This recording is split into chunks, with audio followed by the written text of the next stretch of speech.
Señor, te damos gracias en esta noche por esta oportunidad que nos das de seguir, Señor, compartiendo, escudriñando tu palabra, para que podamos tener de parte tuya una visión, una revelación, un propósito que pueda ayudarnos a colaborar contigo, Señor. Traemos a ti nuestros corazones. Te pedimos que tú nos limpies, Señor, nuestros corazones. Reconocemos nuestros pecados delante de ti, Señor, y confiamos en la sangre del Cordero, Señor, que nos limpia de todos nuestros pecados, Señor. Señor, abrimos nuestro ser a ti, Señor, que tu Espíritu Santo, que el Espíritu de Jesucristo pueda venir a ayudarnos, Señor, trayéndonos luz, capacidad para oír y entender y guardar tu palabra en nuestros corazones. Señor, capacítanos en este tiempo, Señor, en esta generación en la cual tú nos has hecho participar por tu soberanía, Señor. Siempre esperando, Señor, esperando tu regreso, siempre esperándote a ti, Señor, para venir a buscar a tu iglesia, para culminar tu propósito aquí en la tierra, en tu pueblo, Señor. Ayúdanos a estar preparados. Señor, sabemos que este mundo nos distrae, Señor. Sabemos que nuestro yo está en contra de la obra de tu Espíritu en nosotros, Señor. Pero recurrimos a ti, Señor, que has vencido todo, que eres el vencedor, Señor. Que en ti somos más que vencedores de todo aquello que quiere privarnos de tu experiencia, tanto personalmente como corporativamente como tu iglesia, Señor. Que tu palabra en esta noche, Señor, pueda iluminarnos y quitar de nuestras mentes, de nuestro entendimiento, todo lo que no es conforme a tu propósito, Señor. Céntranos en ti en esta noche, Señor. Te pedimos en el nombre de Jesús, Padre. Amén, Señor. Amén. Entonces, en esta noche, yo creo sinceramente, hermano, después de tantos años de estar leyendo la palabra, escuchando de nuestros hermanos las enseñanzas que el Señor dio a su iglesia a través de estos 2000 años ya, ¿verdad? Desde que el Señor vino, que este mensaje que hoy vamos a compartir para mí es, después de haber oído el mensaje de la salvación y haber creído en el Señor y haber recibido a Cristo como nuestro Salvador, después de haber llegado a ser miembros del cuerpo de Cristo, esta palabra es la que nos puede centrar en el propósito por el cual Él nos llamó, en el propósito por el cual Él dio su vida por nosotros.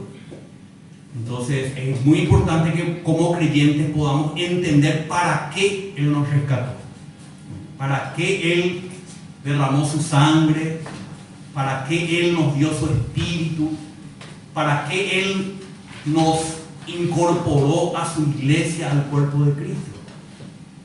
Porque generalmente, después de haber creído en el Señor, si no entendemos estas cosas, vivimos una vida cristiana que se centra en nosotros, en nuestros propósitos terrenales, en querer utilizar a Dios como aquel que, frotando la lámpara maravillosa, puede cumplir nuestros deseos. Pero nosotros no fuimos rescatados para nuestro propósito, sino para el propósito eterno de Dios. Y es nuestro privilegio, participar del propósito del Creador. Así que, hermanos, con la ayuda del Señor vamos a mirar en esta tarde la palabra de Dios.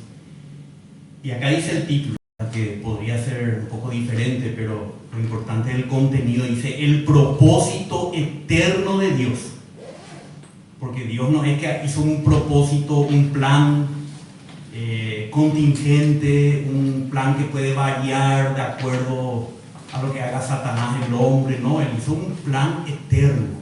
Él se propuso un plan eterno al que nosotros tenemos que alinearnos, porque Él no se va a alinear a nosotros tenemos que alinearnos a Él, más tarde o más temprano, ¿verdad? Y cuanto más temprano, más gozo vamos a experimentar y más satisfacción vamos a tener. Entonces el propósito es eterno, el propósito de Dios en la humanidad, que es lo que nosotros somos. Somos el ser humano que Dios creó. Ahora, ¿cuál es el propósito eterno de Dios? Podemos resumir que el propósito eterno de Dios se trata de una ciudad celestial. Ese propósito eterno de Dios es, como dice ahí el título, la Nueva Jerusalén. Entonces no se trata precisamente de la antigua Jerusalén o de la Jerusalén terrenal, aunque también vamos a esta noche estar mirando esta Jerusalén terrenal, porque ella nos habla de la Jerusalén celestial y eterna. Entonces, gracias al Señor que tenemos la Biblia.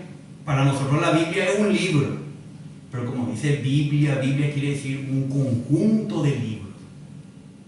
No fue escrito por un solo hombre o dos o tres que se pusieron de acuerdo. No fue escrito en una generación.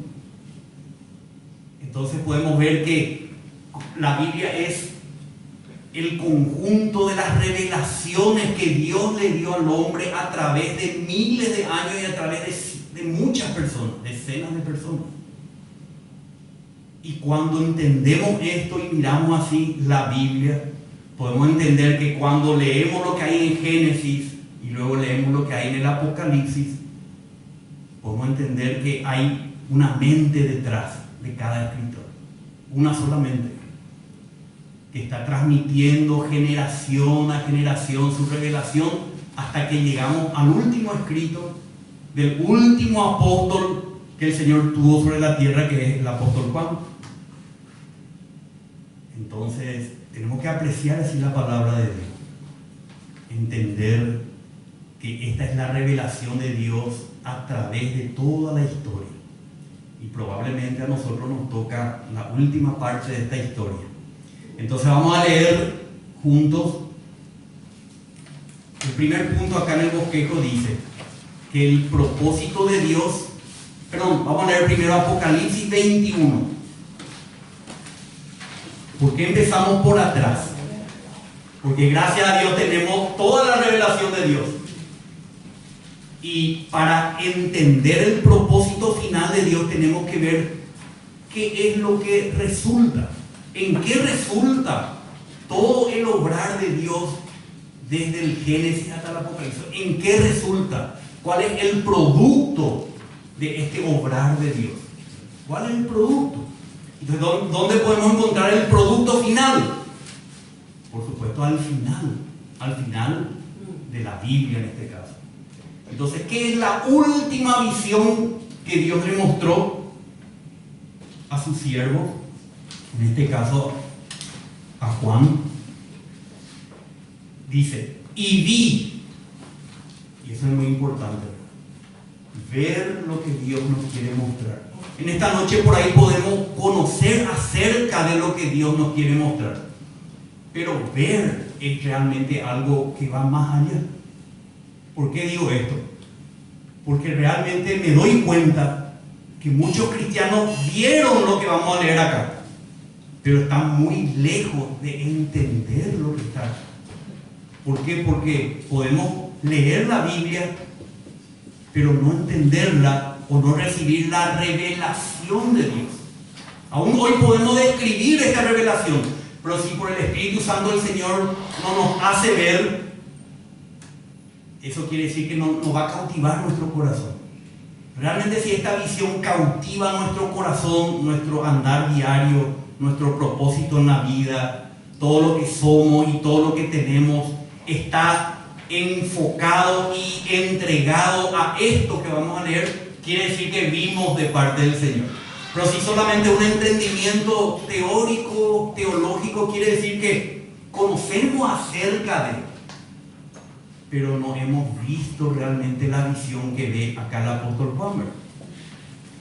Entonces, vamos a estar mirando Apocalipsis 21. Vamos primero a leer del 1 en adelante hasta el versículo 3.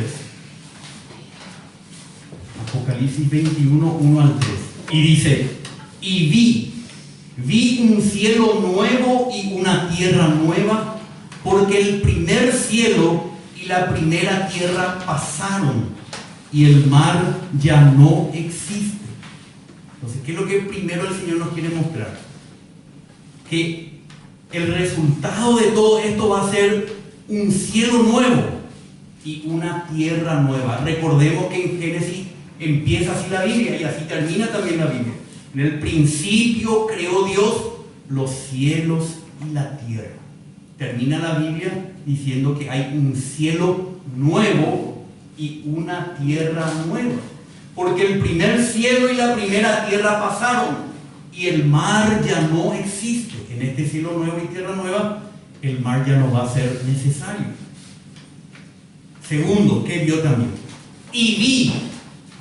Si vemos el cielo nuevo y la tierra nueva nomás, como muchos cristianos ven y esperan experimentar, pero si nos vemos el versículo 2, nos vemos todo. Dice, y vi la ciudad santa, la nueva Jerusalén, que descendía del cielo de Dios, preparada como una novia ataviada para su esposo. Entonces, a este cielo nuevo y a esta tierra nueva, que va a tener las tres dimensiones, espirituales, psicológica y física, o sea, va a ser lo mismo que hoy vemos, pero va a ser algo total y completamente nuevo. Dice, a este cielo nuevo y a esta tierra nueva desciende una ciudad, la nueva Jerusalén. ¿De dónde?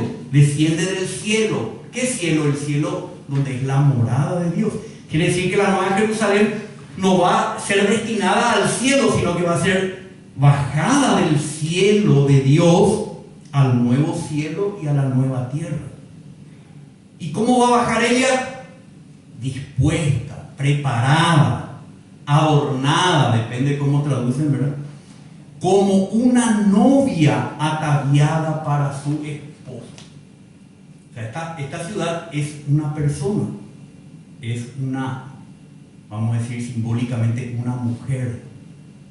Simbólicamente podemos decir es una novia que está adornada y preparada. ¿Para quién? Para un esposo que le está esperando. Ya sabemos de qué se trata, pero vamos a ir viendo de a poco. Ahora lo tercero dice, entonces oí. Tenemos que oír también, porque aquí este oír nos va a ayudar a entender para qué sirve esa nueva Jerusalén. ¿Cuál es el propósito de esa nueva Jerusalén? Y oí una gran voz que decía desde el trono de Dios. ¿Qué decía? He aquí el tabernáculo de Dios está entre los hombres,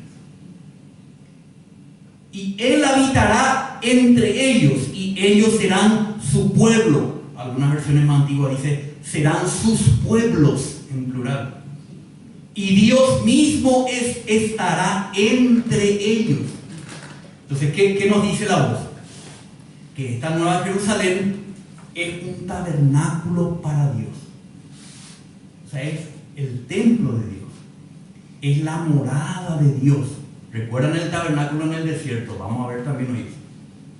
Es el lugar donde Dios habita en medio de los hombres. Pero esta es una novia, no es una ciudad física. Dios habita en esta novia, en este tabernáculo, en medio de los hombres, en medio de pueblos, como dice. Vamos a leer para saltar un poco 21, pero en el verso 23.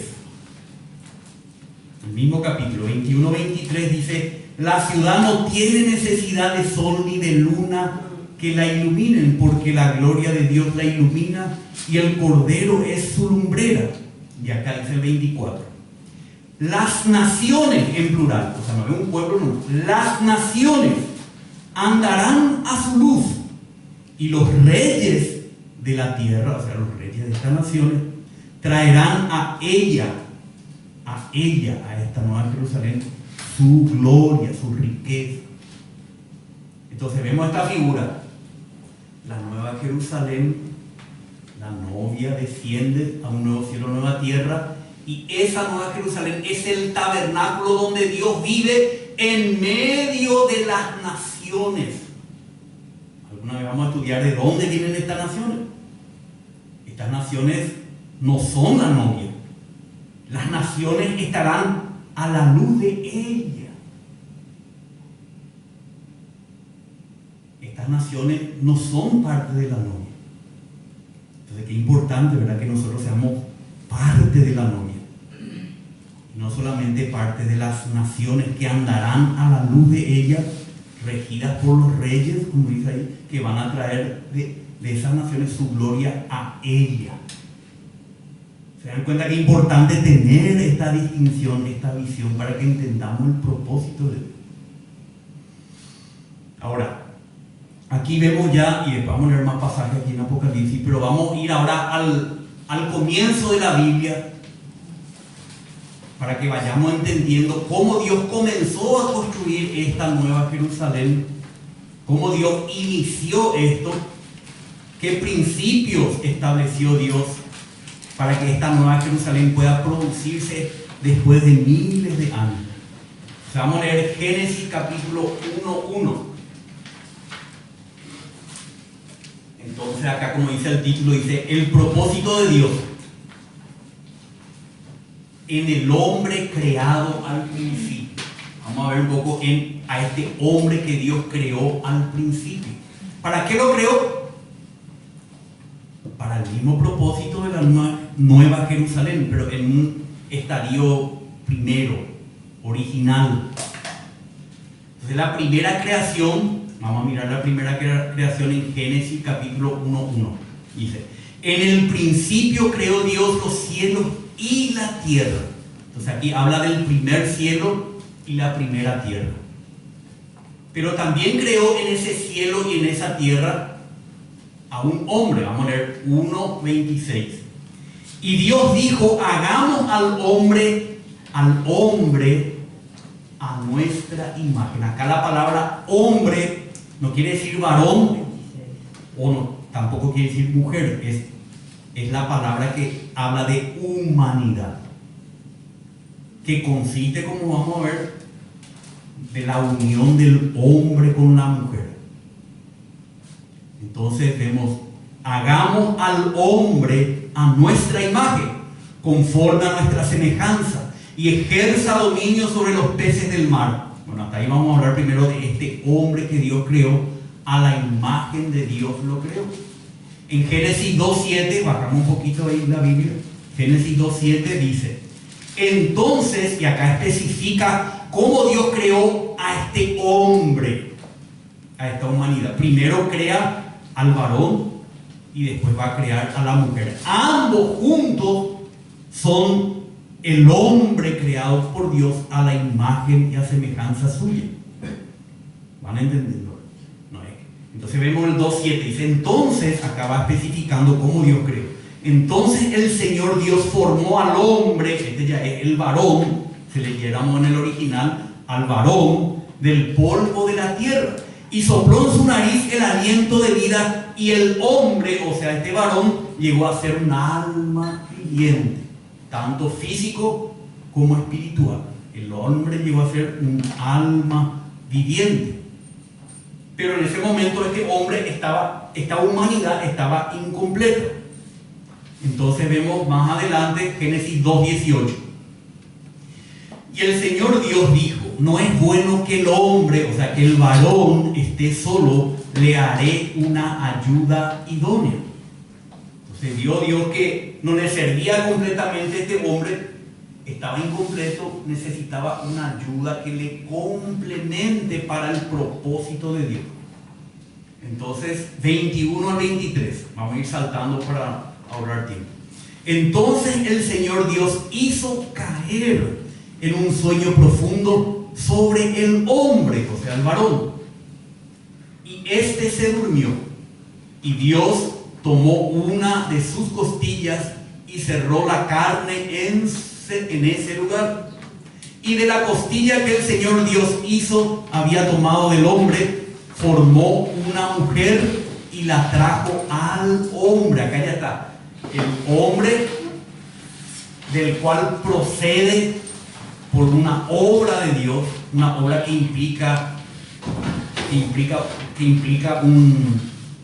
una cirugía de parte de Dios, una obra de Dios, una intervención de Dios en el hombre. A partir de él, dice, de su costilla, edificó, como dice el original, edificó o formó a una mujer. Y luego cerró la carne en su lugar, y de la costilla que el Señor había tomado del hombre, formó una mujer y la trajo al hombre, le presentó al hombre. Como un día esta mujer gloriosa va a ser presentada a Cristo. Porque vemos acá claramente que este dormir de Adán profundo anuncia cómo iba a ser creado la esposa de Cristo. Adán siendo Cristo la figura de Cristo Adán, y Eva siendo la figura de la iglesia. ¿De dónde procede la iglesia? De la redención de Cristo, del dormir de Cristo, del morir de Cristo. Recuerdan que le clavaron acá una lanza en su costado y brotó sangre para redimirnos, y agua, que es el espíritu de vida, para regenerarnos y darnos la vida de Él, y hacer de nosotros, como hizo de esa costilla, hacer de nosotros su complemento, su ayuda idónea. Entonces, y el hombre dijo: esta es ahora hueso de mis huesos, carne de mi carne, y será llamada mujer porque del hombre fue tomada. Será llamada Isha porque de Ish fue tomado, dice el hebreo. Entonces, no hay nada que Eva tenía que no procedía de ¿quién? De Adán. Así tampoco va a haber nada, o sea, realmente no hay nada en la iglesia que no proceda de Cristo. Todo el resto es cosa humana nada más. Por eso cuando decimos la iglesia tal, eso no es la iglesia que el Señor. No es la iglesia de una organización, no es la iglesia de algún movimiento, no. La iglesia está totalmente despojada de todo lo que no procede de Cristo. Solamente lo que procede. Dios no usó la costilla de Adán más el barro o la planta o un animal, que no usó nada. Esto puramente procede. Es carne de su carne, hueso de su hueso. Por eso puede llamarle Isha, así como como Cristo. Entonces, aquí vemos la primera creación. Ahora, cuando ya Dios tuvo esta pareja, cuando Dios tuvo ya a Adán y a Eva, para que pueda cumplir el propósito de Dios, Dios tenía que venir a hacer su contenido. No era una experiencia que Dios le hizo a Adán y Eva para que ellos anden por ahí haciendo su voluntad a su manera y con el poder de su humanidad. No, ellos tenían que recibir el suministro de Dios para poder obrar y representar a Dios y expresar a Dios y la imagen de Dios. Entonces, en Génesis 1:26, vamos a volver atrás, dice: el hombre recibe la vida de Dios, ¿para qué? Para contenerla y expresarla. Génesis 1:26 dice: hagamos al hombre a nuestra imagen conforme a nuestra semejanza. Ahí vemos la expresión de Dios en el hombre, que es el plan de Dios. Y ejerza dominio sobre los peces del mar, sobre las aves del cielo, sobre los ganados, sobre toda la tierra, sobre todo reptil que se arrastra sobre la tierra. Creó pues Dios al hombre, al ser humano, a imagen suya, a imagen de Dios lo creó, varón y hembra los creó. Claro que primero a uno y después al otro, pero el resultado es varón y hembra los creó.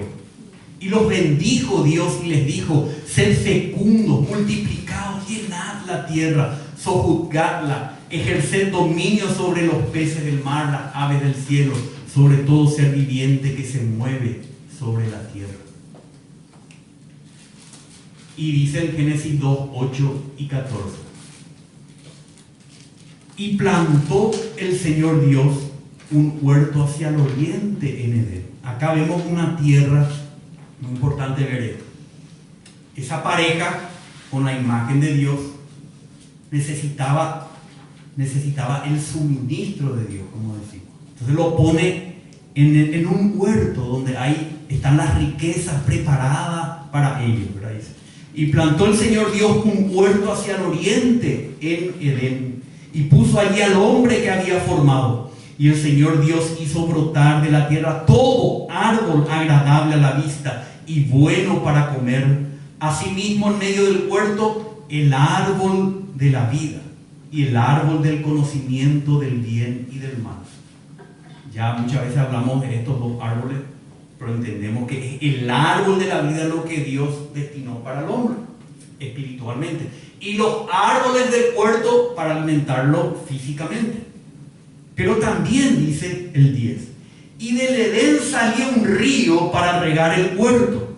O sea, este huerto solamente podía producir si era regado por este río. Esos alimentos que ellos comían tenían que crecer al ser alimentados por este río. Pero este río traía en su caudal los elementos para que esas riquezas puedan ser nutritivas, ¿verdad? Nutrir al hombre, capacitar al hombre para que sea él la imagen y la expresión de Dios. Dice, y del Edén salía un río para regar el huerto, y de allí se dividía y se convertía en otros 4 ríos. El nombre del primero es Pisón, es el que rodea toda la tierra de Ávila, donde hay oro. Oro, tenían que estar llenos del oro. El oro de aquella tierra es bueno. Allí hay bedelio y ónice, tenían que ser llenos de este bedelio y ónice, por eso regaba con esto la tierra del huerto. Y el nombre del segundo río es Gihón. Este es el que rodea la tierra de Cus. Y el tercer río es el Tigris. Este es el que corre al oriente de Asiria. Y el cuarto río es el Éufrates. Entonces vemos aquí al hombre creado por Dios, el huerto, o sea, la tierra llena de las riquezas, regadas por los ríos que traen en su caudal los elementos que ellos después tienen que incorporar en su ser, que son las riquezas de Dios, para que ellos puedan expresar a Dios, experimentar a Dios y ejercer dominio sobre toda la creación. Entonces este es el propósito de Dios en el hombre cuando lo creó al principio. Sabemos que después el hombre escogió el árbol equivocado, contrario, y en vez de llenarse de las riquezas de Dios, se llenó del pecado, de la corrupción y de la muerte. En vez de la vida, tuvo muerte, separación con Dios, corrupción. Ya no le sirve al hombre esta humanidad. Pero Dios, a través del Antiguo Testamento, nos muestra que su propósito seguía vigente. Entonces ahora vamos a ver el propósito de Dios en forma tipológica en el pueblo de Israel, en la tierra que Dios les prometió, en la ciudad de Jerusalén, en el templo y en la ley. El propósito de Dios se ve, se anuncia y se vive de una manera física, histórica y real en un pueblo. Pero todo esto que vemos en el pueblo de Israel y las demás cosas mencionadas aquí es un anuncio de aquello que vendría en realidad.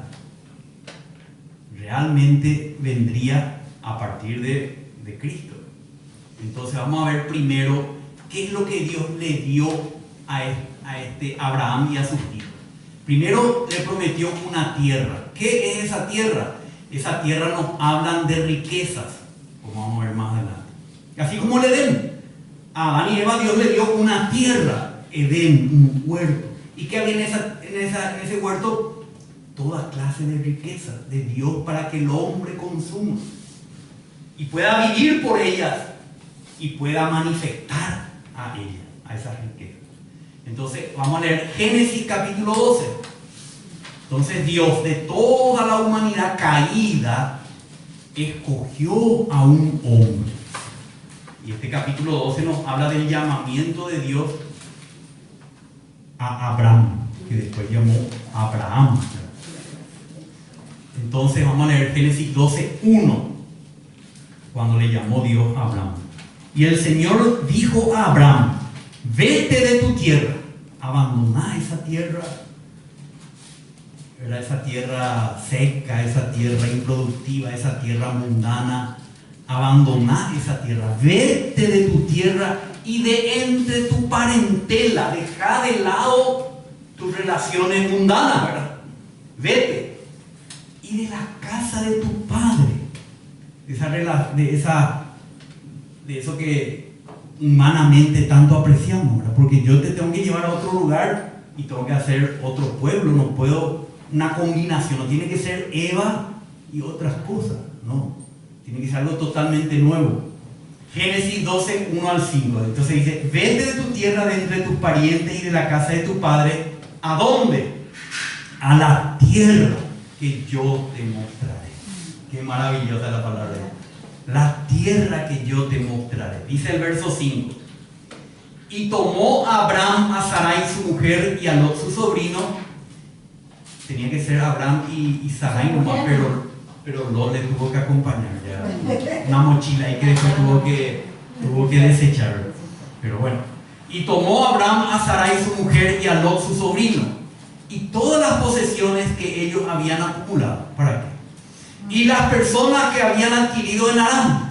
Y salieron para ir, ¿a dónde? A la tierra de Canaán. Y a la tierra de Canaán llegaron. Gracias al Señor, ellos llegaron a esa tierra que Dios les prometió. Entonces, vamos a mirar ahora en Éxodo 3. Éxodo, vamos adelante. Éxodo capítulo 3, versículos 7 y 8. Éxodo 3, 7 y 8. Esto es cuando ya los descendientes de Abraham habían abandonado la tierra que Dios les prometió y se fueron a Egipto. Lastimosamente nos sucede también a nosotros muchas veces que en vez de estar en la tierra que Dios nos prometió, nos vamos a Egipto, al mundo, ¿verdad? Pero Dios nos quiere rescatar de vuelta de ahí para traernos a la tierra que Él nos prometió. Y dice, y el Señor dijo a Moisés, ciertamente he visto la aflicción de mi pueblo que está en Egipto, y he escuchado su clamor a causa de sus capataces, pues estoy consciente de su sufrimiento. Y he descendido, Dios dice, he descendido para librarlos de la mano de los egipcios y para sacarlos de aquella tierra. Otra vez Dios le quiso sacar de aquella tierra. ¿A dónde? A una tierra buena y espaciosa. A una tierra que emana leche y miel. Ahí es donde el Señor nos quiere llevar. Que el Señor nos lleve a esa tierra, donde emana leche y miel. Ahora esa tierra estaba usurpada, dice, por los cananeos, heteos, amorreos, fereceos, heveos y jebuseos. Entonces hay que pelear por esa tierra que Dios nos prometió.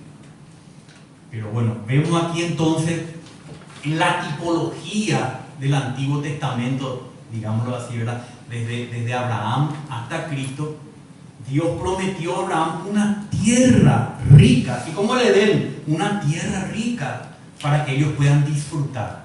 Claro que esta tierra, como ya vemos acá en nuestro bosquejo, ya nos está quitando la expectativa, que bueno, no importa. Son las riquezas de Cristo. Esta tierra, después vamos a ver, son las riquezas que hay en Cristo. Vamos a mirar ahora qué otra cosa Dios le prometió a Abraham. El B dice el pueblo. Vamos otra vez a volver a Génesis 12. Génesis capítulo 12.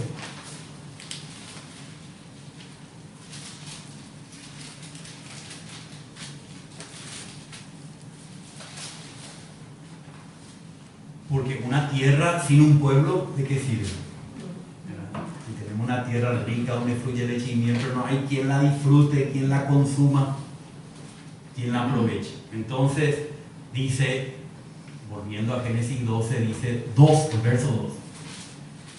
Haré de ti una nación grande. Primero le dijo una tierra, ahora le dice, haré de ti una nación grande, un pueblo, una humanidad redimida de Egipto, ¿verdad? Que le va a traer a la tierra que Dios les prometió. Entonces vemos esta nación, este pueblo. Génesis 2:7 y el 7 también, versículo 7. Y el Señor se apareció a Abraham y le dijo, a tu descendencia daré esta tierra. Allí está la combinación, la descendencia que es el pueblo y la tierra. Como Adán y Eva eran la humanidad en el Génesis, en el Edén, en la tierra rica, así el pueblo de Dios llegó a ser el pueblo redimido de Dios en la tierra de Canaán. Entonces él edificó allí un altar al Señor que se le había aparecido. Ahora vamos a mirar en Éxodo 6:7. Éxodo 6:7.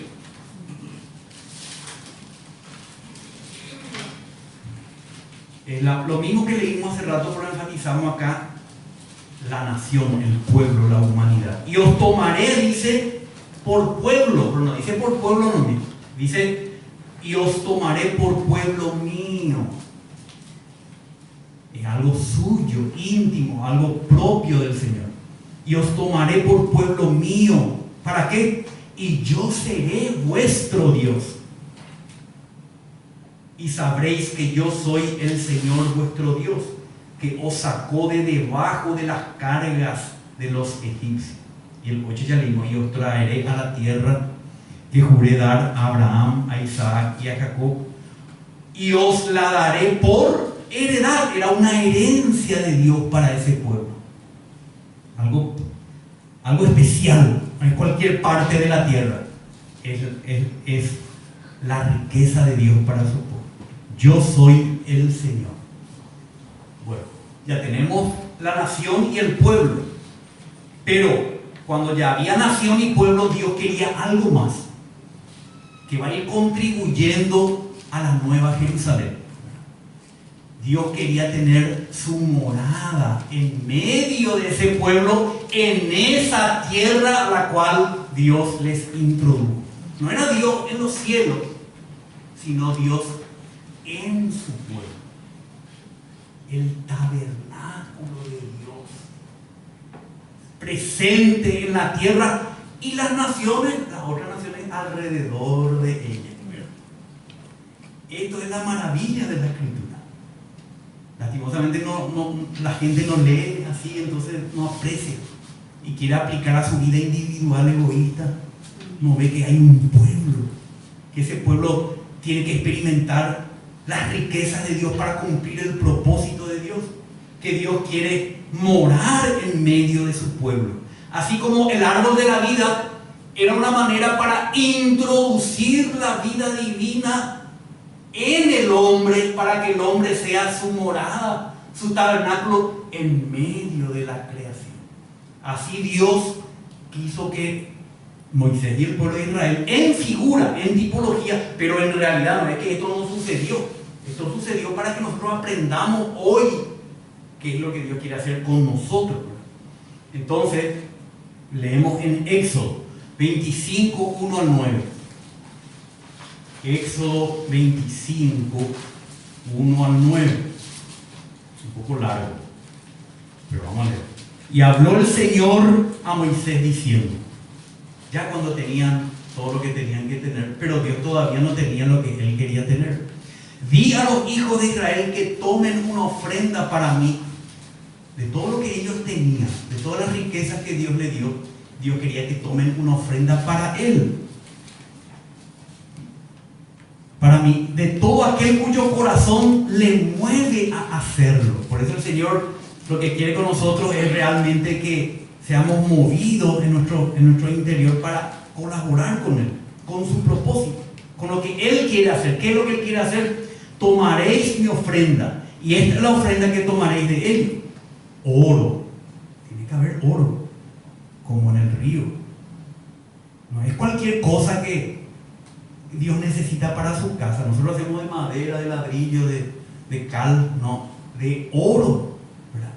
De oro, plata y bronce, tela azul, púrpura, escarlata, lino fino y pelo de cabra, pieles de carnero teñidas de rojo. Gracias, Señor, por tu sangre. Amén.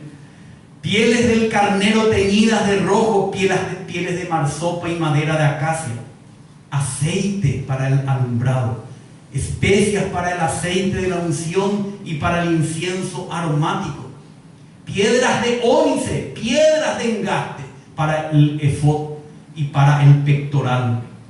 Y que hagan, con todo esto, y que hagan un santuario para mí, para que yo habite en ellos, entre ellos.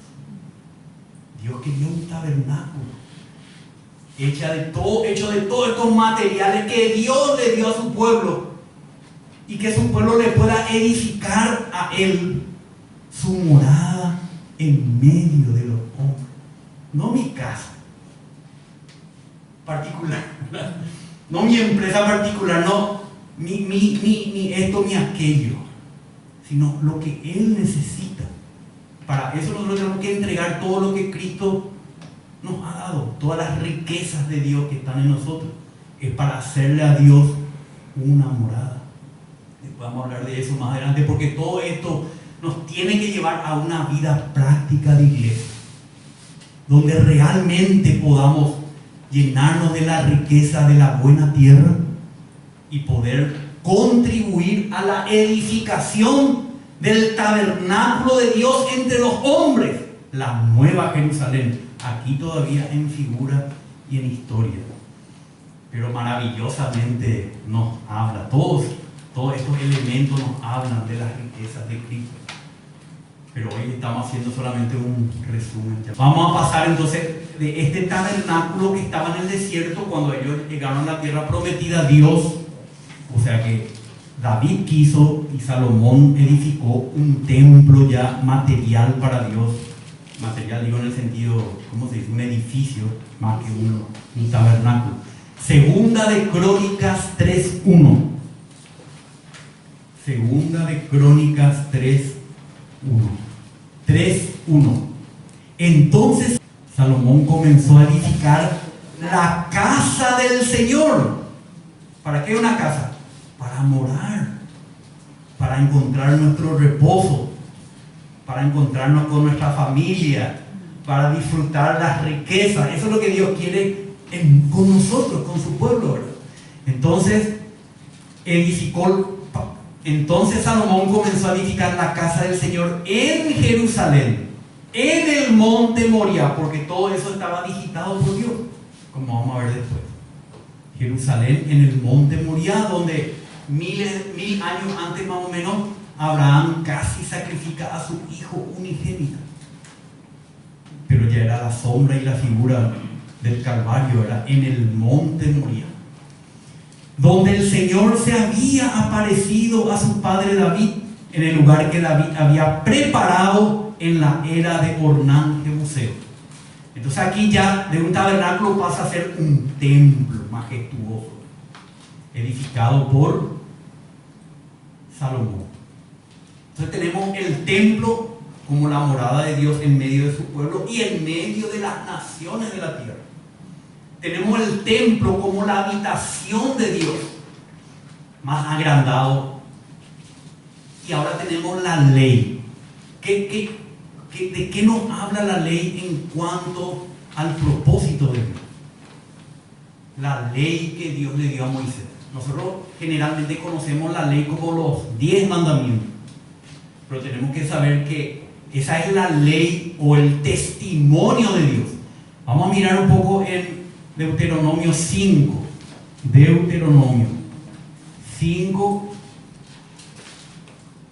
Pero no vamos a leer todo el capítulo, pero el título, por lo menos en mi Biblia, dice los 10 mandamientos, dice, ¿verdad? Acá Dios les da los 10 mandamientos. ¿Qué son los 10 mandamientos? Las 2 tablas de la ley son el testimonio de Dios. Nos describe el carácter de Dios, cómo Dios es. Ahora, nosotros tenemos que ser hechos a la imagen de Dios. Cumplir los 10 mandamientos implica que tengamos la capacidad, que seamos igual al carácter de Dios. Si no somos igual al carácter de Dios, no vamos a poder cumplir los mandamientos de Dios, porque los mandamientos de Dios nos hablan de cómo Dios es. Entonces, no, miramos acá que los 10 mandamientos van hasta el versículo 21, pero vamos a mirar también más adelante en el versículo 29. Dice: oh, si ellos tuvieran tal corazón que me temieran, le dice Dios a Moisés, ya estando a solas, acerca del pueblo, le dice: oh, si ellos, mi pueblo, tuvieran tal corazón que me temieran, me respetaran y guardaran siempre todos mis mandamientos, para que les fuera bien a ellos y a sus hijos para siempre.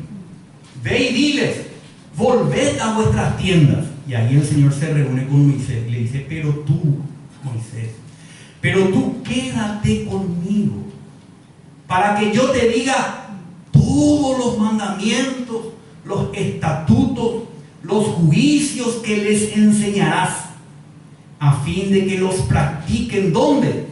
En la tierra que les doy en posesión. Y cuidad de hacer tal como el Señor vuestro Dios os ha mandado. No os desviéis a la derecha ni a la izquierda. Andad en todo el camino que el Señor vuestro Dios os ha mandado, a fin de que viváis y os vaya bien y prolonguéis vuestros días. ¿Dónde?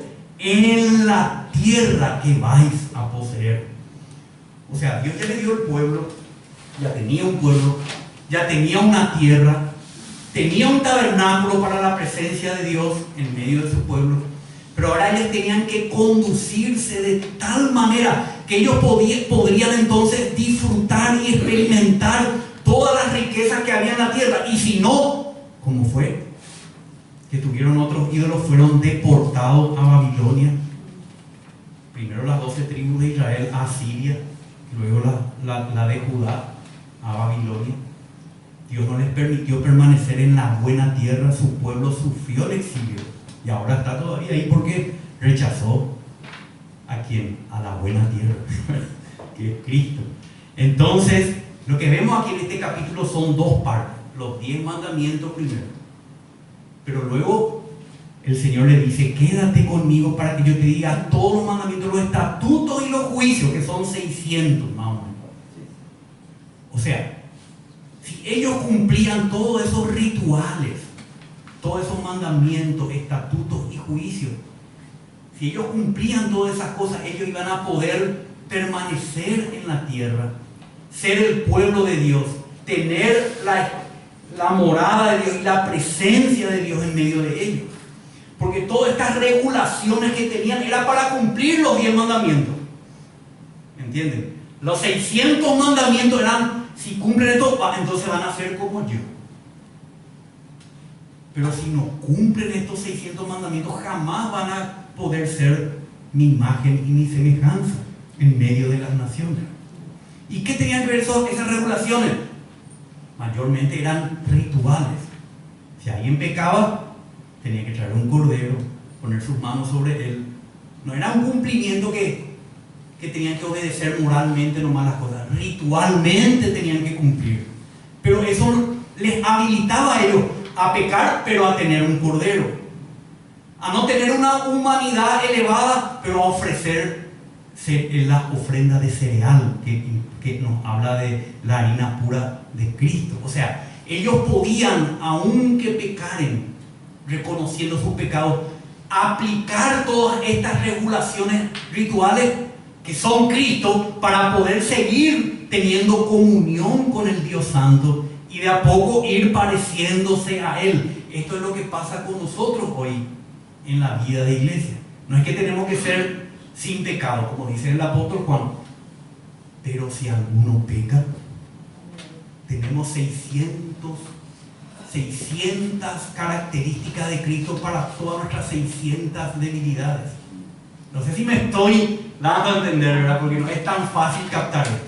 En el Antiguo Testamento ellos tenían que aplicar los 600 y pico de mandamientos, regulaciones simbólicas y rituales, porque eso le habilitaría a ellos a permanecer en la tierra, tener el templo, la casa, la morada de Dios y ser el testimonio de Dios en medio de todas las naciones, de tal forma que ellos le vean a este pueblo ¿verdad? Viviendo de tal forma que los reyes de la tierra traigan la gloria de ellos a Jerusalén. Pero eso no sucedió, porque ellos cambiaron a Dios y los mandamientos de Dios por otros ídolos, otros dioses, aunque pusieron esos ídolos en el templo de Dios mismo. Todo esto hoy nosotros tenemos que experimentar, ¿verdad? Vamos a mirar, sí. Y esos rituales, ellos sabían que les perdonaba a Dios, sabían ellos. Por supuesto, está escrito, por ejemplo, en Levítico, vamos a leer rápido. No es que hacían más por hacer. No, acá está. Sabían.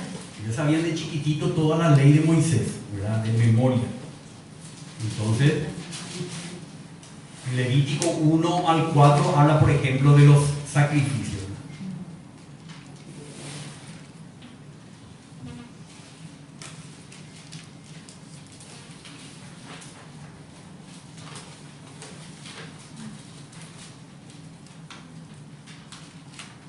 Estoy buscando acá está. Por ejemplo, por dar un ejemplo nomás, Levítico 4:20. Y hará con el novillo lo mismo que hizo con el novillo de la ofrenda por el pecado, hará lo mismo con él. Y así el sacerdote hará expiación por ellos y ellos serán perdonados. O sea que, ¿por qué? Porque simbolizaba a Cristo. Era un ritual, pero tenía para Dios, era como que mira hacia adelante y ve a este novillo que es Cristo, ¿verdad? Y será perdonado. O sea que todos los que cumplían los rituales del Antiguo Testamento fueron perdonados por Dios, tuvieron comunión con Dios, si no le cambiaron por otros ídolos, otros dioses. Por ejemplo, cuando habla de Elizabeth y su marido Zacarías, ¿verdad? Dice, ellos eran justos delante de Dios y cumplían todos los mandamientos que Dios le había ordenado, porque ellos estaban en buena relación con Dios, aunque externa, ritualmente. Recién cuando vino Cristo, como vamos a ver, es la realidad. Entonces ellos tenían el tabernáculo. Primero tenían la tierra, el pueblo, el tabernáculo, el templo y la ley. La ley les capacitaba a ellos vivir en la buena tierra. Pero fracasaron, porque el primero de los 10 mandamientos dice: no tendrás dioses ajenos delante de mí. Y ya fracasaron. Y ese fue su fracaso completo. Entonces vamos a mirar un poco para comparar. Romanos capítulo 10, verso 1 al 4. Romanos capítulo 10. Y aquí Pablo nos explica por qué ellos fracasaron cuando Cristo vino. Hermanos, le dice a los romanos, a los creyentes, el deseo de mi corazón y mi oración a Dios por ellos es para su salvación, porque yo testifico a su favor que tienen celo de Dios, pero no conforme a un pleno conocimiento. O sea, ellos no están relacionando que este Cristo que vino ahora es el cumplimiento de toda la ley de Moisés. Pues desconociendo la justicia de Dios y procurando establecer la suya propia, cuando vino Cristo, ya no podían atenerse a la justicia propia, ya vino el verdadero, la realidad de toda la ley de Moisés. Pues desconociendo la justicia de Dios y procurando establecer la suya propia, no se sometieron a la justicia de Dios. ¿Por qué?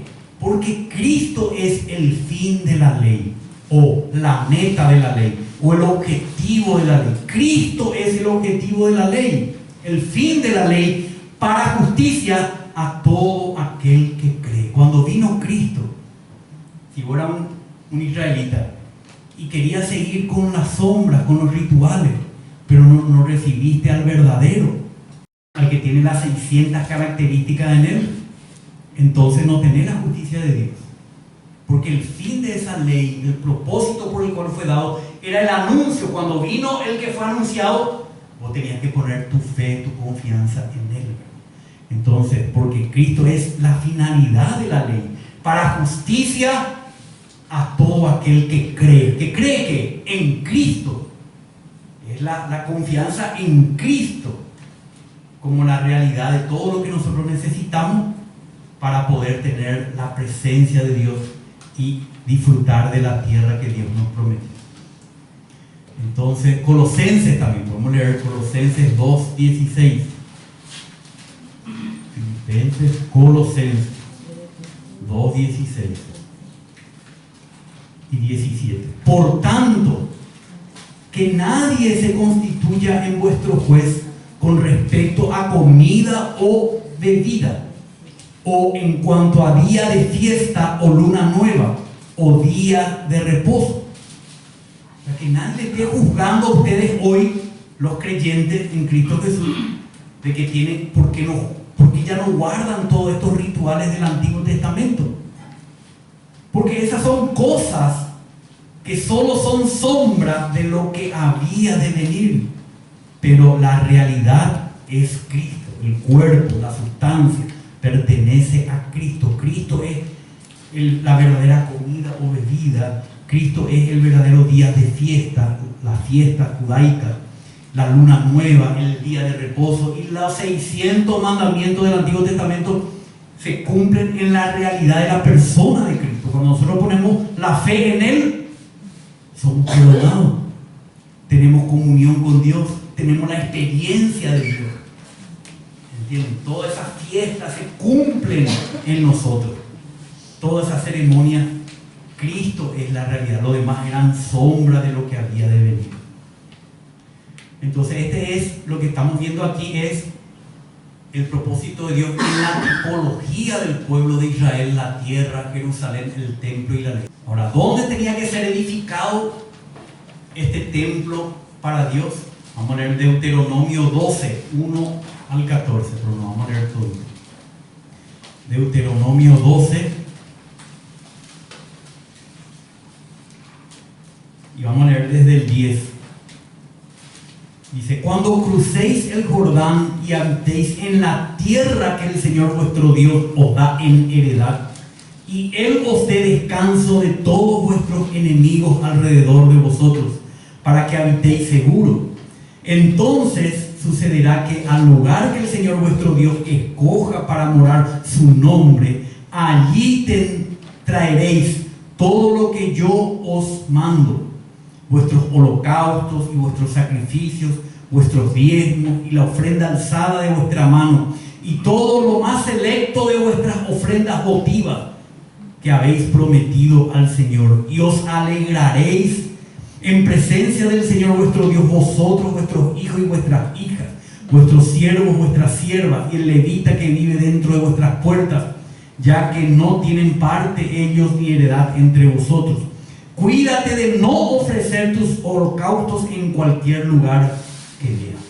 O sea, Dios escogió un lugar donde todo el pueblo de todas las tribus de Israel tenían que llevar todo el producto, lo más fino, lo más preciado del producto de la tierra, para compartir ahí en el templo donde estaba la habitación de Dios, para tener comunión con Dios y con el pueblo.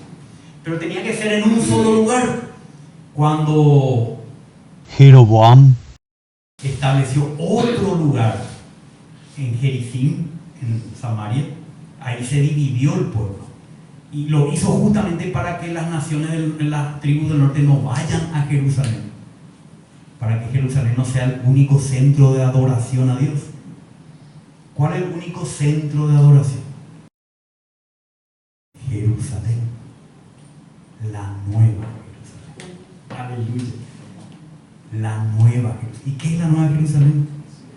Es la iglesia. ¿Y dónde tenemos que adorar a Dios? En la nueva Jerusalén. Vamos a mirar un poco esto en Segunda de Crónicas,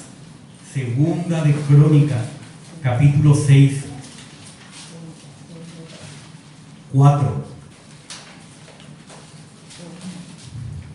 Y dijo Salomón, después de haber terminado el templo y todo eso: bendito sea el Señor Dios de Israel, que habló por su boca a mi padre David, y por su mano lo ha cumplido cuando dijo: Desde el día en que saqué a mi pueblo de la tierra de Egipto, no escogí ninguna ciudad de entre todas las tribus de Israel en la cual edificar una casa para que estuviera allí mi nombre.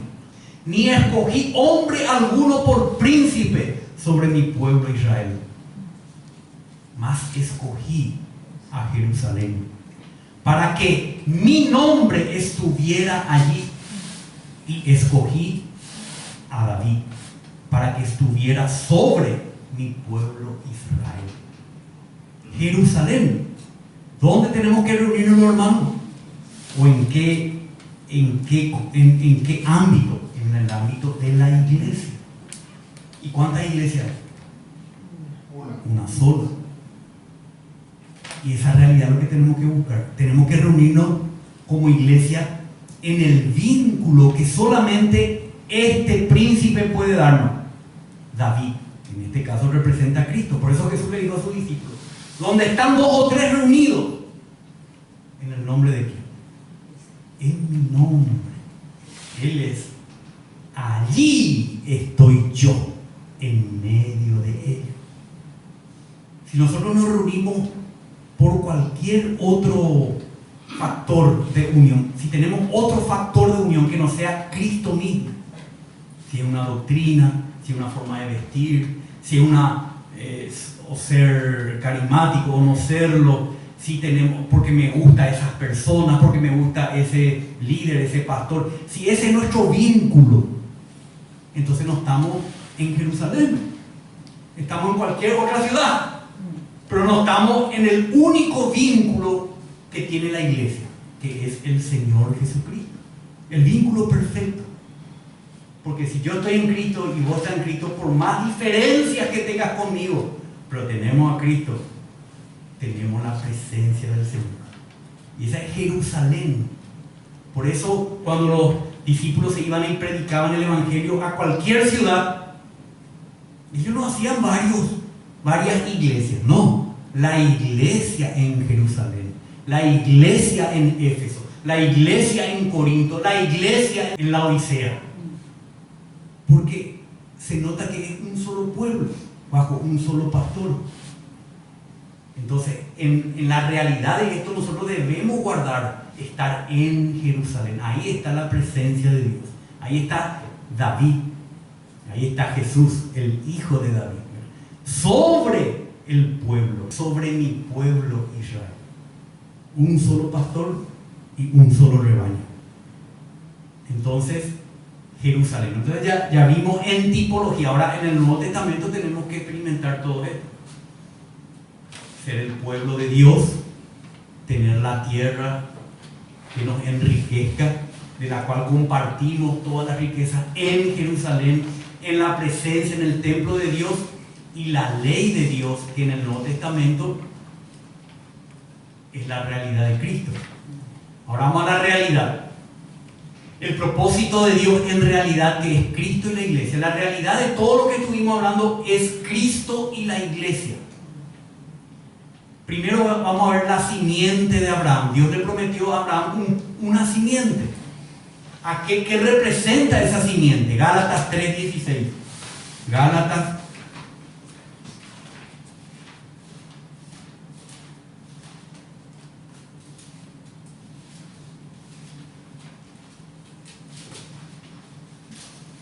3:16.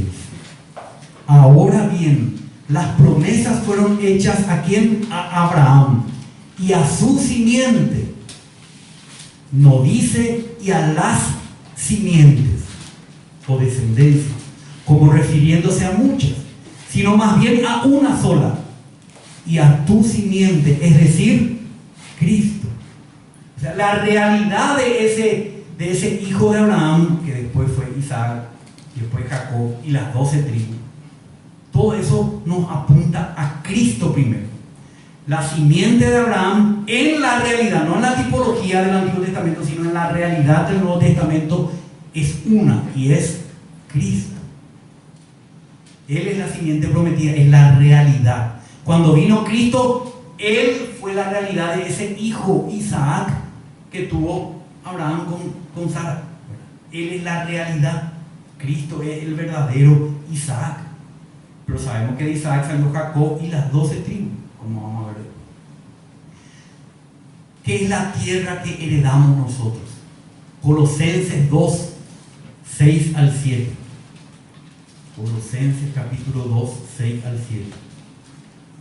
Le dice Pablo a los colosenses, a los hermanos, a la iglesia en Colosas: por tanto, de la manera que recibiste a Cristo, así como ellos recibieron una tierra, nosotros recibimos a Cristo, el Señor, así andad en Él. Esta palabra andad quiere decir vivid en Él. En, una palabra maravillosa, en Él. Nadie te puede decir viví en Cristian, porque no, es imposible. Pero nosotros sí podemos vivir en Cristo. Así como el pueblo de Israel heredó esa tierra y vivió en esa tierra, así nosotros hoy, el pueblo de Dios, heredamos a Cristo como la tierra y vivimos en Él. Y también dice, firmemente arraigados en Él. Echamos raíces, ¿dónde? En Cristo. Y absorbemos toda la riqueza de la tierra que hay en Cristo. Nosotros estamos arraigados en Él. Y eso nos lleva a una edificación hacia arriba. Edificados en Él. Algo se produce. Así como en la tierra prometida ellos produjeron el tabernáculo de Dios con todas las riquezas de la tierra donde estaban siendo arraigados y edificados. Edificaron para Dios un edificio, un tabernáculo primero y un templo después. Entonces nosotros también hoy fuimos introducidos en Cristo para andar en Él, vivir en Él. No tenemos que salir de Él, no tenemos que irnos a Egipto ni a Babilonia. Tenemos que andar en Él, sembrar en Él, cultivar, criar en Él, hacer, como dice, minar en Él. ¿Para qué? Para que con todo eso podamos edificar el tabernáculo de Dios entre los hombres. Entonces, por eso en Efesios 1:11 vamos a leer Efesios 1:11. Algunos ya terminan con el versículo 10. El mío, por ejemplo, empieza con el versículo 10. Dice, en Él también, está hablando de Cristo, en Él también hemos obtenido herencia. ¿De dónde saca Pablo estas extrañas expresiones, verdad? De lo que él conoce del antiguo pacto, ¿verdad? En Él, en la tierra fueron introducidos, pero cada tribu recibió una parte, una herencia en la tierra prometida. Y después cada clan otra vez, cada familia otra vez. Entonces así también Pablo nos dice que en Cristo, ¿verdad? En Cristo, posicionados en Cristo, también nosotros hemos obtenido una herencia. ¿Y para qué una herencia? Para que la disfrutemos, para que a través de ella podamos ser arraigados, cimentados y podamos edificarle a Dios el templo de Dios, como vamos a ver ahora. Entonces vemos también Cristo como el verdadero tabernáculo de Dios. Él es la verdadera simiente, la verdadera tierra y el verdadero tabernáculo de Dios. Juan 1:14. Por más que sepamos de memoria, dice Juan 1:1, dice, y el verbo estaba con Dios, era Dios en el principio. Pero en el verso 14 dice, y el verbo se hizo carne. Y en el original dice, y fijó tabernáculo entre nosotros.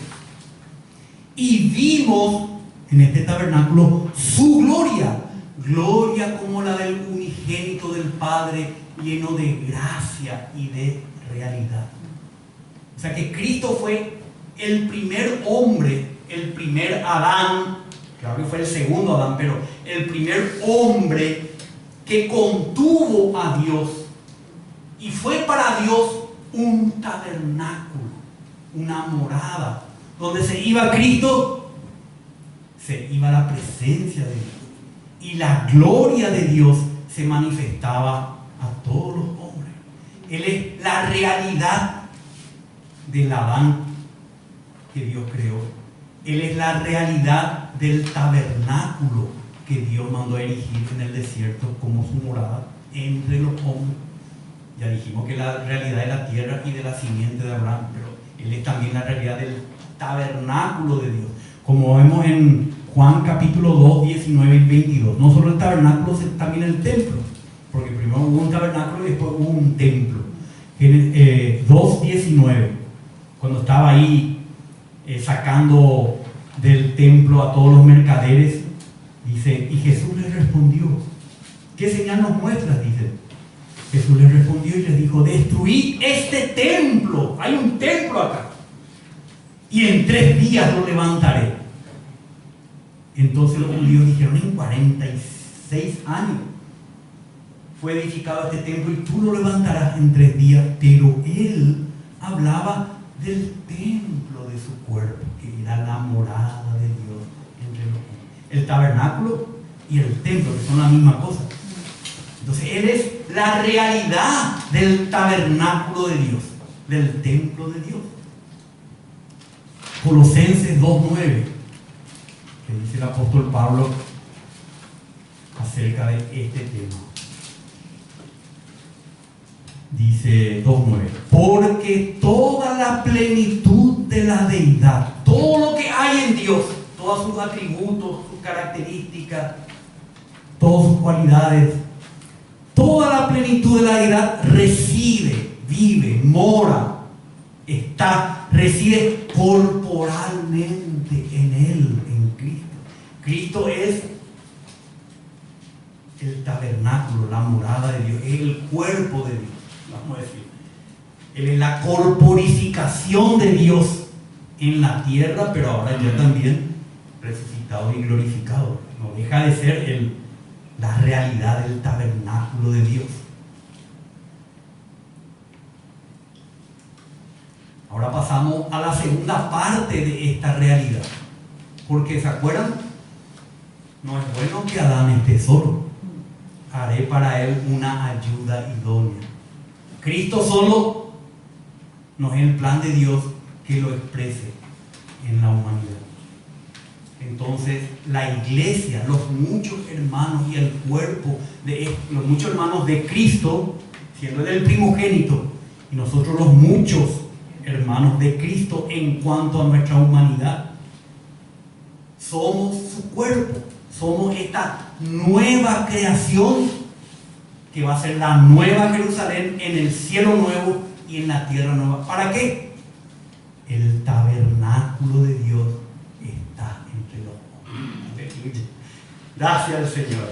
No hay cosa más maravillosa. Entonces dice que nosotros somos el pueblo que en el Antiguo Testamento estaba representado en el pueblo de Israel, el pueblo santo y los muchos granos producidos a partir de la muerte de Cristo. Primera de Pedro 2:9.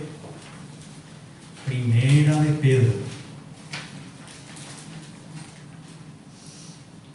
Pedro capítulo 2, versículo 9.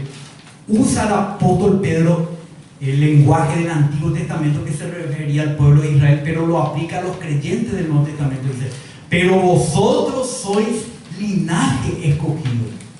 No solamente Cristo es la simiente ahora, sino nosotros también, cuando le recibimos a Él, llegamos a ser un linaje, una descendencia, un pueblo. Somos linaje escogido, real sacerdocio, que somos también nación santa. Somos la realidad de ese pueblo de Israel, que era una nación santa antes.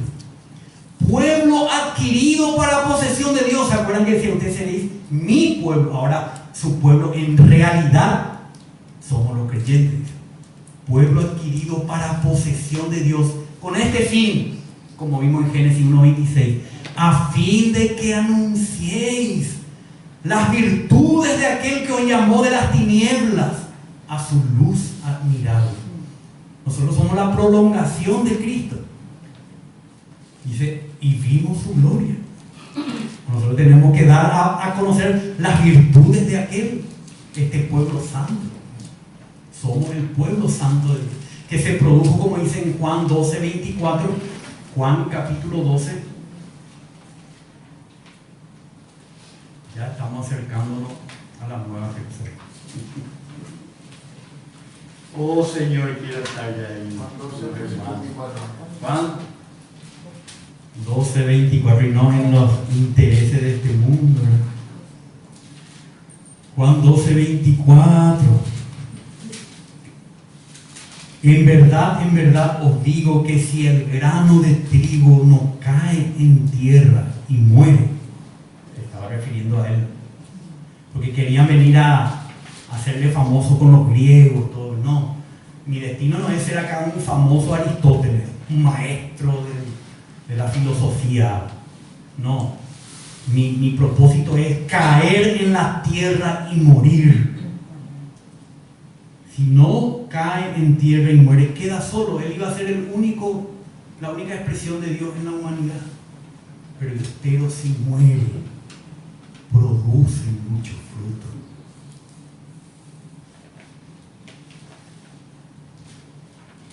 Y este fruto somos los muchos hermanos de Cristo, que vamos siendo, como dice Pablo en Romanos 8, siendo transformados en la misma imagen. Que vamos siendo transformados a la imagen del Hijo primogénito de Dios entre muchos hermanos, para que no solamente Él sea la plenitud de Dios, sino nosotros como su cuerpo también, la nueva Jerusalén, ¿verdad? Vamos a mirar la plenitud de Cristo. Gálatas 3:29, por favor. Gálatas 3:29 primero. Gálatas 3:29.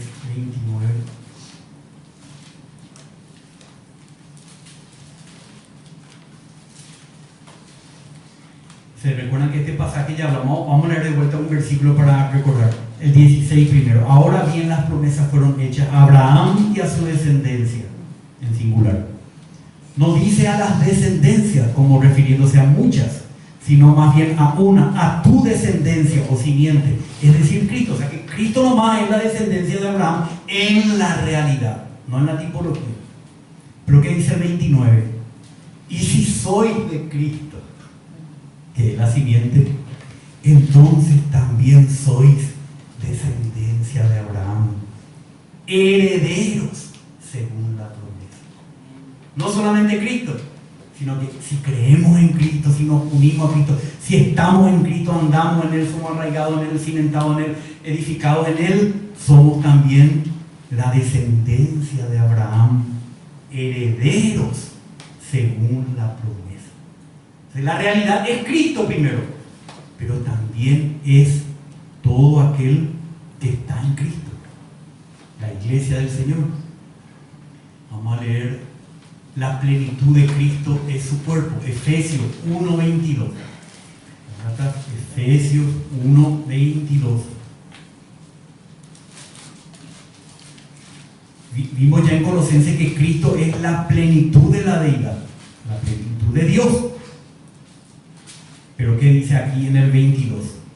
Dice que Dios sometió todas las cosas bajo sus pies, los pies de Cristo, y a Él lo dio por cabeza. Pero la cabeza que necesita un cuerpo, y lo dio por cabeza sobre todas las cosas a la iglesia, la cual es su cuerpo.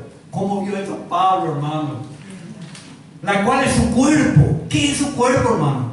La plenitud de aquel que todo lo llena en todo. Cristo es la plenitud de Dios y nosotros somos la plenitud de Cristo, llenos de la riqueza de la buena tierra, siendo edificado. Vamos a leer ahí, siendo edificado.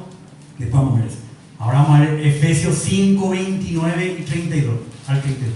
Efesios 5, 29 al 32. Porque nadie aborreció jamás su propio cuerpo. ¿Qué somos nosotros? Su cuerpo. Nadie aborreció jamás su propio cuerpo, sino que lo sustenta y lo cuida, así como también Cristo sustenta y cuida a la iglesia. Porque somos miembros de su cuerpo. Reina Valera añade, como dice en Génesis, de su carne y de sus huesos. La iglesia es la realidad de Eva que salió de Cristo. Por esto el hombre dejará a su padre y a su madre, como Abraham también, y se unirá a su mujer y los dos serán una sola carne. Grande es este misterio. Pero yo no les hablo de ustedes nomás, pero les hablo con referencia a Cristo y a la iglesia. Cristo es el esposo, la iglesia es la novia que va a ser su esposa, la nueva Jerusalén.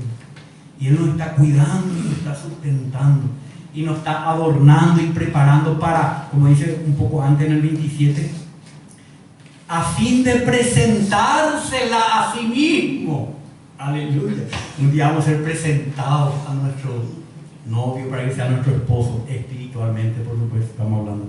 A fin de presentársela a sí mismo, una iglesia en toda su gloria, sin que tenga mancha, ni arruga, ni cosa semejante, sino que fuera santa e inmaculada.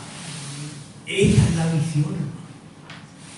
Y de esto tenemos que estar ocupados, en la comunión del cuerpo de Cristo, experimentando nuestra cabeza. Ahora vamos a ver que también la iglesia es la realidad con Cristo del templo, de la casa de Dios. ¿Para qué todo esto? Para que sea el tabernáculo de Dios. Efesios 2, 20 y 22. Le dice a los creyentes en Éfeso, como dirían los creyentes aquí en Asunción, dice: edificados sobre el fundamento de los apóstoles y profetas, siendo Cristo Jesús mismo la piedra angular, en quien todo el edificio bien ajustado va creciendo para ser un templo santo en el Señor, en quien también vosotros sois juntamente edificados para morada de Dios en el Espíritu, para ser el tabernáculo de Dios en el cielo nuevo y la tierra. No es la vocación a lo que hemos sido llamados, no puede ser distraída por otra. No puede ser que el Señor nos tenga en Egipto, en Babilonia. Tenemos que estar en Jerusalén, edificando el templo de Dios. Entonces, vamos a 1 de Pedro 2, 4 y 5. En 1 de Timoteo nos habla que nosotros somos la casa de Dios. No, vamos a leer 1 de Timoteo 3. 1 de Timoteo 3, 14 al 16. Y acá Pablo nos habla como a Timoteo, ¿verdad? Te escribo estas cosas esperando ir a ti pronto, aunque ya estaba preso. Pero en caso que me tarde, dice, tardó para siempre. Pero en caso que me tarde, te escribo para que sepas cómo debe conducirse un creyente, ¿dónde? En la casa de Dios. ¿Qué es esta casa?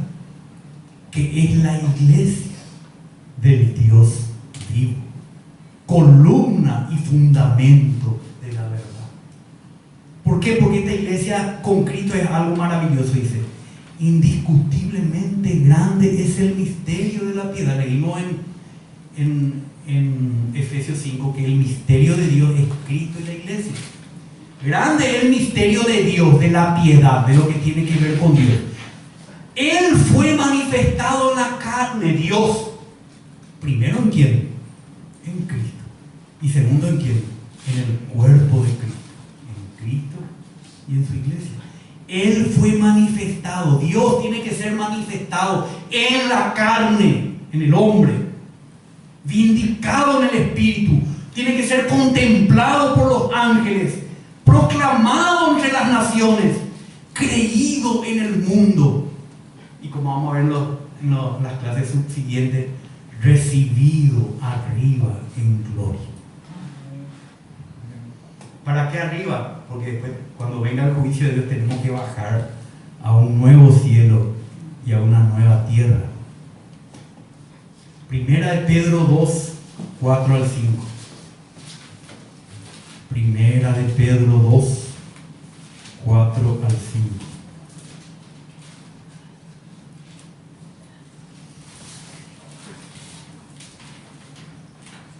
El consejo de Pedro dice: y viniendo a Él. Cada día tenemos que venir a Él, ¿verdad?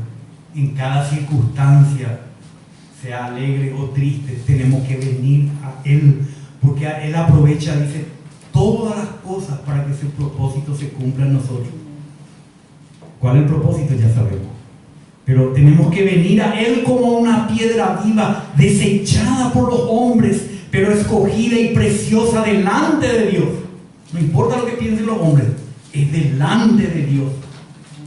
También vosotros, como piedras vivas, sed edificados como casa espiritual para ser un sacerdocio santo en esa casa, para ofrecer sacrificios, ya no físicos y rituales, sino espirituales, aceptables a Dios. ¿Cómo puede ser aceptable? Por medio de nuestra experiencia de Jesucristo, por medio de Jesucristo. Por eso tenemos que venir a Él para poder ofrecer sacrificios que agraden a Dios. Sacrificio no se habla de cosas físicas o tediosas, sino ofrenda a Dios, alabanza a Dios, adoración a Dios, una vida entregada a Dios para su propósito. Ahora vemos, en vez de la ley, que antes eran 600 y pico de mandamientos que ellos tenían que cumplir legalmente, hoy nosotros tenemos una ley o una forma de cumplir la ley, en realidad, no en símbolo, sino en realidad, experimentando a Cristo. Romanos 8:4 es llamado en el Nuevo Testamento el Espíritu de Jesucristo. Romanos 8:4. Para que el requisito de la ley, ¿de qué ley está hablando? De la ley que hablamos de los 600 mandamientos y los 10 mandamientos. Para que el requisito de la ley se cumpla en nosotros. Aleluya. Se va a cumplir en nosotros, hermanos. Nosotros que no andamos conforme a la carne, sino conforme al Espíritu. Cuando nosotros andamos conforme al Espíritu, que es el Espíritu de Jesucristo, que es ese río que trae en su caudal las riquezas, y cuando experimentamos las riquezas de Cristo en ese árbol que crece, en ese huerto del Edén, en esa buena tierra, ahí cuando experimentamos el Espíritu nos lleva a cumplir los requisitos de la ley de Dios, para que seamos su imagen y su expresión, seamos su testimonio en medio de los hombres. O sea que el Espíritu de Jesucristo hoy es la realidad que nosotros tenemos que experimentar, que ellos lo experimentaban en rituales, más de 600 mandamientos. Es hoy el Espíritu que nos hace cumplir los requisitos de la antigua ley. Por eso tenemos que andar en este Espíritu. Gálatas 5:16. Digo pues, Pablo, andad por el Espíritu. Ya no es la ley arcaica de la letra, ¿verdad? Hoy dice, somos ministros del nuevo pacto, no de la letra, sino del Espíritu. Porque la letra nos mata, pero el Espíritu nos da vida, dice Pablo a los Corintios. Pues, digo pues, andad por el Espíritu. Y dice la correcta traducción, y no cumpliréis el deseo de la carne. Si andamos en el Espíritu, no cumplimos los deseos de la carne, porque el Espíritu es más poderoso que los deseos de la carne. Por la ley no podemos cumplir, no podemos zafarnos de los deseos de la carne. Solamente por el Espíritu podemos cumplir los justos requisitos de la ley, como leímos en Romanos 8:4. Andad por el Espíritu y no cumpliréis el deseo de la carne. El 22 dice, porque el fruto del Espíritu, si andamos en el Espíritu, le parecemos a Dios. El fruto del Espíritu es amor, es gozo, paz, paciencia, benignidad, bondad, fidelidad, mansedumbre, dominio propio. Contra tales cosas no hay ley. Dios no prohíbe esta cosa, al contrario, Dios quiere que le manifestemos a Él en medio de los hombres como su iglesia, como su expresión, como la Jerusalén lo hará. Ahora pasamos ya para terminar a la consumación del propósito de Dios. Vamos a leer algo de la Nueva Jerusalén. Apocalipsis 19, 6 al 8. Apocalipsis 19. Ya está terminando acá la historia de la humanidad. Ya estamos en el capítulo 19 de la historia de la humanidad. Y oí la voz de una gran multitud como el estruendo de muchas aguas y como el sonido de fuertes truenos que decía esta palabra: aleluya. Quiere decir, alabado sea Yahvé. Aleluya. ¿Por qué? Porque el Señor nuestro Dios Todopoderoso reina. ¿Dónde reina? Siempre reinó en el cielo, pero ahora va a establecer su reino en la tierra. Regocijémonos y alegrémonos, porque eso que va a hacer que reine ya está preparado. Dice: regocijémonos y alegrémonos y démosle a Él la gloria, porque las bodas del Cordero han llegado y su esposa se ha preparado. Va a llegar un momento cuando el reino de Dios se va a establecer en la tierra. ¿Pero a través de quién? De esta pareja, del Cordero y su esposa preparada. Y a ella le fue concedido vestirse de lino fino, resplandeciente y limpio, porque las acciones justas de los santos son el lino fino. O sea que la expresión de esta mujer, de esta novia, de esta esposa, es de lino fino.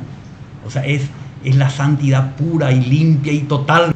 Está ya preparada para ser como Cristo y unirse a Cristo, para hacer con Él la expresión de Dios en la humanidad. Pero para eso también Dios necesita un cielo nuevo y una tierra nueva, que es lo que leímos. Pero vamos a leer otra vez, por 2 o 3 versículos nomás ya vamos a leer. 21, volvemos al primer versículo que leímos hoy. 21:1. Y vi un cielo nuevo y una tierra nueva. Acá se va cumpliendo Génesis, capítulo 1 y 2. Y vi un cielo nuevo y una tierra nueva, porque el primer cielo y la primera tierra pasaron y el mar ya no existe. Y vi la ciudad santa, la nueva Jerusalén, que descendía del cielo, porque la iglesia va a ser arrebatada a los cielos, va a venir el juicio de Dios sobre la tierra, y Dios va a hacer un cielo, no una nueva tierra, y ahí va a bajar ya a este nuevo cielo y a esta nueva tierra, esta nueva Jerusalén. Ya estaba preparada como una novia ataviada para su esposo. Pasamos al versículo 9 al 11. Y vino uno de los 7 ángeles que tenían las 7 copas llenas de las últimas 7 plagas, y habló conmigo diciendo: ven, lo último que el Señor quiere mostrarnos, te mostraré la novia consumada, gracias al Señor, la esposa del Cordero. Y me llevó en el espíritu a un monte grande y alto, y me mostró la esposa del Cordero. ¿Cuál es? La ciudad santa, Jerusalén, que descendía del cielo de Dios. ¿Y qué tenía? La gloria de Dios. La gloria de Dios. ¿Qué es la gloria de Dios? Los atributos, las características preciosas de Dios. Tenía el fulgor de Dios. Dice, y tenía la gloria de Dios. Su fulgor, su resplandor era semejante al de una piedra muy preciosa, como una piedra de jaspe cristalino. En Apocalipsis 4:3, cuando le vio al que estaba sentado en el trono, le vio a uno que tenía color de jaspe, era una piedra como de jaspe cristalino. O sea que la iglesia va a contener a este jaspe que es Dios y las características de Dios, y la va a refulgir, la va a irradiar.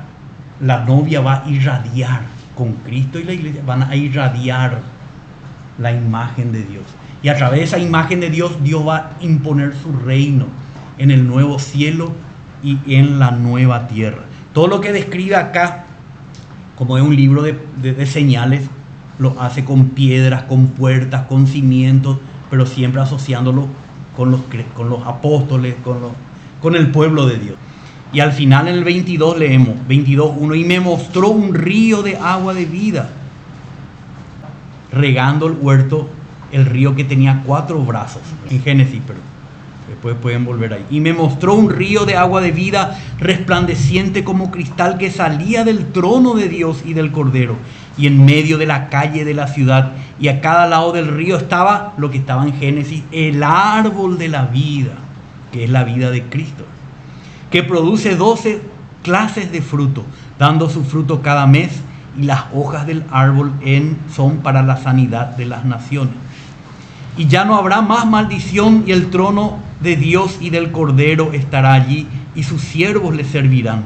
Ellos verán su rostro, y su nombre estará en sus frentes, y ya no habrá más noche, y no tendrán necesidad de luz de lámpara ni de luz del sol, porque el Señor mismo, el Señor Dios, los iluminará, y reinarán por los siglos de los siglos.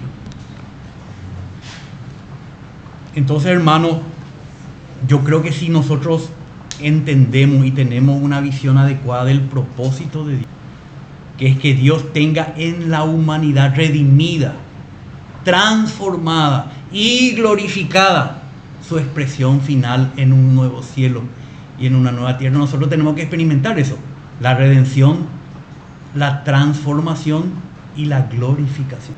Por eso Pablo dice a los tesalonicenses: y el mismo Dios de paz os santifique por completo, y todo vuestro ser, espíritu regenerado, alma transformada y cuerpos glorificados para la venida de nuestro Señor Jesucristo. No es que nos vamos a ir allá y va, no. Nosotros acá tenemos que pasar ese proceso. Así que lo que vamos a compartir de aquí en adelante es lo que nos va a ayudar. Ya tenemos la visión, ahora tenemos que tener la realidad, la práctica, como iglesia, como novia de Cristo, ser santificado. Amén, hermano. Amén. Así que el próximo lunes vamos a continuar, y vamos a continuar con un tema que nos va a ayudar mucho a buscar esa santificación, que es la venida de nuestro Señor Jesucristo. Porque la venida de nuestro Señor Jesucristo va a traer consigo disciplina y recompensa. Como le dije la verdad a los hermanos, y yo mismo me siento así.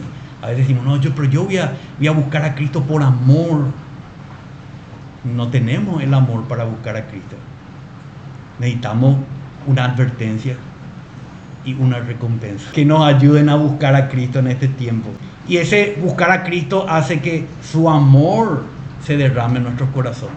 Pero no hay amor nuestro para decir, como llegó a decir Jesús, le dijo a Pedro después de ver su realidad: me ama. Y él nunca le dijo: me amo, te quiero, le dice nomás, porque tú lo sabes todo. Pero necesitamos, dice que esta esperanza bienaventurada nos purifica, dice el apóstol, nos purifica. La venida de Cristo nos purifica. Y yo quiero compartir con ustedes una cronología de los eventos, y para que entendamos dónde más o menos estamos ubicados en cuanto a la venida del Señor, y de ahí pasar ya a nuestra vida de iglesia, cómo el Nuevo Testamento nos muestra que podemos llegar a ser preparados como una novia ataviada para su marido. Amén, hermano. Podemos terminar aquí. Hermano Horacio, ¿puedes hacer una oración para terminar? Señor, gracias por mostrarnos tu plan, Señor, por compartir con nosotros que somos apenas criaturas tuyas, y por hacernos hijos tuyos. Sí, Señor. Gracias, Señor, porque tu palabra es tan rica que no tiene fin, Señor. Podemos estar días, horas, años alimentándonos de ella, Señor, y nunca tiene final. Te agradecemos, Señor, por lo que tú nos has hablado hoy. Ayúdanos a entenderte, a experimentarte, a vivirte, Señor, Sí, de la manera que tú quieres. Amén. No a nuestra manera, a nuestro modo. Gracias, Señor, porque tú tienes tu manera. Amén. Y gracias, Señor, porque cuanto más te conocemos, más grande eres para nosotros. Amén. En el nombre de Jesús. Amén. Amén.